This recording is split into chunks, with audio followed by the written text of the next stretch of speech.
O que é blockchain? Como surgiu? Por que é tão importante? E será que blockchain é muito mais importante que o próprio Bitcoin? Nesse vídeo a gente vai te contar o que ninguém nunca te contou sobre essa tecnologia que estava ali adormecida até Satoshi resolver usar ela no Bitcoin. Hoje, milhares de projetos usam blockchain. Muitos são revolucionários e outros nem tanto. Mas é essa estrutura de registros que permite a descentralização das informações e que vai continuar mudando a nossa vida nos próximos anos. Antes de seguir adiante, se inscreve aqui no canal para acompanhar aí os próximos conteúdos sobre Bitcoin, blockchain e tudo que vem por aí nesse universo cripto.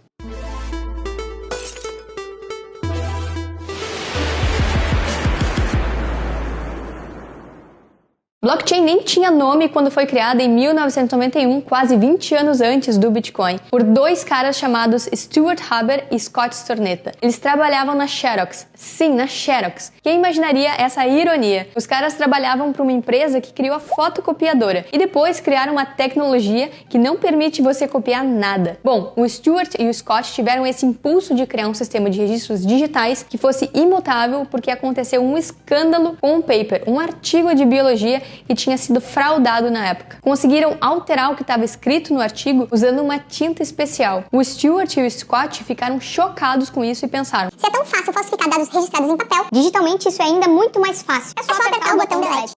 Para resolver isso, eles imaginaram blocos de informação atrelados uns aos outros de forma imutável, onde nada pode ser editado ou excluído. E a gente já vai explicar como que o blockchain consegue ser imutável. Em 1992, eles incluíram criptografia nesse mecanismo de registros e até 2008 essa invenção não tinha nome e nenhum caso de uso real. Nem no white paper do Satoshi, do Bitcoin, aparece a palavra blockchain, como a gente fala hoje. Ele se refere a blocos de informação, blocks, e dados em cadeia, chain, usando funções de hash. De tanto que a palavra block e a palavra chain apareceram no white paper, foi natural unir essas duas palavras e chamar esse sistema de blockchain. Mas então, como o blockchain funciona? A tradução literal de blockchain significa corrente de blocos. São blocos de informações atrelados uns aos outros. É como um tecido digital. Você não consegue puxar o bloco do meio da cadeia sem afetar os blocos seguintes. Assim como quando você puxa o fio de uma roupa, de um tecido, você altera toda a costura que vem na sequência. Blockchain é como uma costura digital. E se for alterado, todo mundo vai perceber que tem uma maçaroca, que tem algo errado ali com aquele ponto da cadeia. E depois de registrado em blockchain, as informações ficam registradas na história dessa cadeia de eventos, dessa cadeia de blocos. E é por isso que blockchain também serve como uma linha do tempo, onde os fatos não podem ser modificados. Por isso é uma rede imutável e irreversível. Para modificar o blockchain do Bitcoin, por exemplo, a única chance que se tem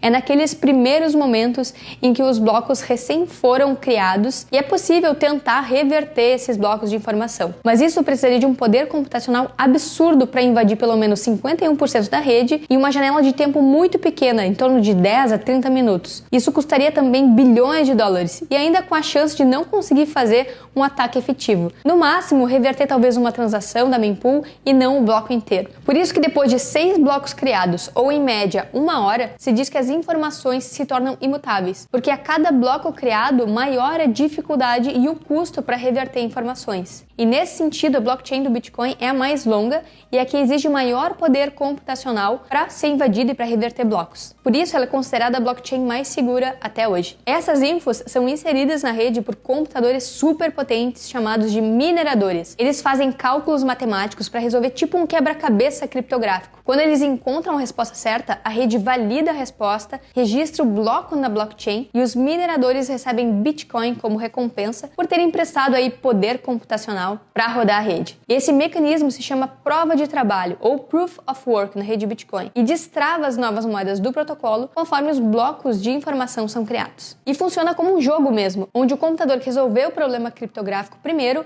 recebe os Bitcoins da rodada. Os mineradores, eles ficam competindo entre si o tempo todo para ver quem chega primeiro no cálculo e recebe os Bitcoins do próximo bloco. E são poucos, só vão ser criados 21 milhões de bitcoins até o ano de 2140. Tá, Carol, entendi, é uma corrente de blocos, você não consegue mudar as informações porque elas são amarradas umas nas outras. Mas como que isso acontece? Vamos supor que a gente esteja olhando para a blockchain do Bitcoin agora. Cada bloco contém informações sobre as transações financeiras feitas na rede, tipo, endereço A enviou 2 Bitcoins para o endereço B. E também tem uma marcação digital, um carimbo de data e hora chamado timestamp. Todos esses dados formam o conteúdo de cada bloco e são misturados de forma aleatória e transformados em um hash. Hash é um código criptografado, tipo esse aqui que está na foto, que resume e identifica tudo que está dentro daquele bloco de informação. É a partir do hash que a mágica funciona. Depois de criado o hash 1 do bloco 1, ele vai ser inserido junto com o conteúdo do próximo bloco, do bloco 2. Será tudo misturado ou liquidificado de forma aleatória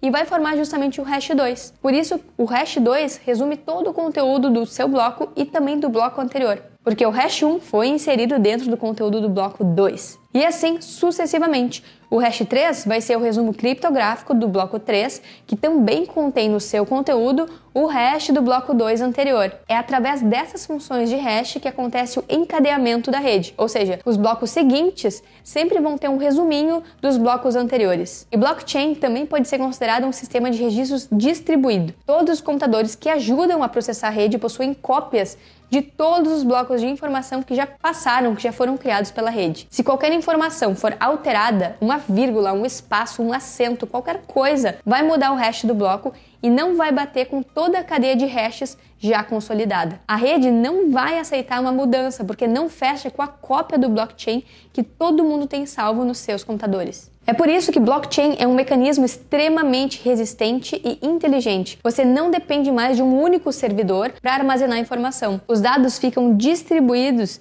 de forma descentralizada, com milhares de cópias. Para destruir uma blockchain, você precisaria destruir todas as cópias que existem. Por exemplo, se cair um asteroide na Terra e uma cópia estiver disponível, a rede vai sobreviver a partir dessa única cópia. Esse sistema garante também que nenhum dado seja perdido. Todos podem verificar a veracidade dos registros. Tudo é feito em tempo real, de forma sincronizada e também de forma transparente. Além disso, qualquer pessoa pode auditar a rede, o que aumenta também a segurança, a eficiência, a confiança nos registros e elimina a necessidade de terceiros ou intermediários como uma única fonte de informação e confiança. O grande trunfo do blockchain é esse: eliminar a necessidade de intermediários. E uma rede que descentraliza a confiança só poderia ter o seu primeiro caso de uso como dinheiro. O sistema financeiro é onde a gente mais depende de intermediários, tanto para criar moedas e as políticas monetárias com os bancos centrais, quanto para transmitir a moeda para a população, os bancos comerciais. Só que, como bem disse Satoshi, a nossa história está repleta de violações dessa confiança, seja pelos bancos centrais manipulando as políticas monetárias e inflacionando as próprias moedas, seja via bancos comerciais criando mecanismos que dificultam o acesso das pessoas ao seu próprio dinheiro. Você já tentou sacar valores altos da sua conta bancária? Precisou passar pelo gerente, né? Isso mostra o quanto a gente não é livre para movimentar o próprio dinheiro. Precisa sempre pedir permissão e ficar dependente desses intermediários liberarem ou não.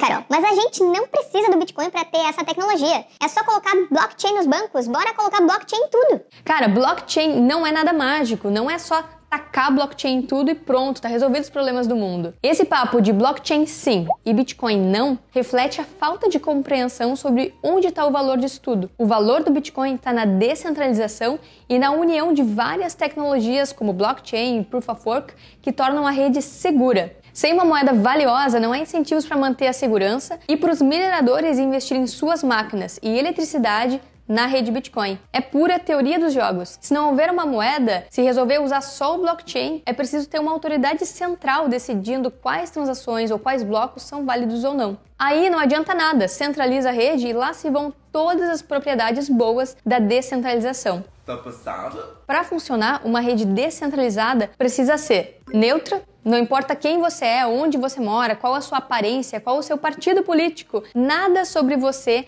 vai te impedir de usar a rede. A sua transação vai ser propagada independentemente de qualquer característica sua, o que não acontece no sistema financeiro tradicional. Se você não fornecer seu endereço ou um CPF válido, você não consegue ter uma conta bancária, por exemplo. Você acaba sendo excluído do sistema. Precisa ser também sem fronteiras. assim como a internet. Não é de nenhum país, mas está em todos os lugares, especialmente porque o dinheiro se tornou informação. Bitcoin não é de nenhum país, mas ao mesmo tempo é de todos os países. Então não pode ser considerado uma moeda estrangeira, mas também não tem um órgão emissor específico. Isso muda toda a geopolítica local e está deixando os bancos centrais numa saia justa, porque Bitcoin pode separar o dinheiro do Estado. Assim como no passado houve a separação da religião do Estado. Precisa ser aberto, qualquer pessoa pode acessar. É só baixar um aplicativo e se conectar na rede. Não tem como impedir que as pessoas acessem o protocolo Bitcoin. Precisa ser também resistente à censura. Significa que não tem como parar a rede, porque dinheiro também é linguagem, um sistema de comunicação de comunicar valor. E liberdade de expressão é um direito humano. Muitos governos não concordam com isso, mas os governos também nunca concordaram com muitas das coisas ao longo da história que foram demandadas pelas pessoas, como a separação da religião e o Estado e como o direito de voto de algumas pessoas, como o direito de voto das mulheres, por exemplo. Precisa também ser público. Quer dizer que os dados estão disponíveis para todo mundo verificar. Isso quer dizer que ninguém pode trapacear ou monopolizar essas informações. A grande revolução financeira está em perceber que agora o dinheiro virou um software, um protocolo. Dinheiro não é mais só o que nos dizem o que é ou o que não é dinheiro. Ao mesmo tempo que isso muda a nossa visão secular sobre a fisicalidade do dinheiro, a gente retoma também a confiança no valor das coisas, através de uma revolução financeira que nos garante que o dinheiro não pode mais ser manipulado, inflacionado ou corrompido através da decisão de terceiros. A blockchain Bitcoin é muito parecida com a internet lá no seu início, um protocolo aberto onde todo mundo pode participar e usar da forma como quiser. Claro que existem vários outros protocolos e blockchains para além da blockchain Bitcoin, mas ela é que tem todas essas características de forma mais forte nesse momento. E se a internet já mudou a vida no planeta Terra, imagina o que o Bitcoin não vai fazer. Até a próxima e opt out!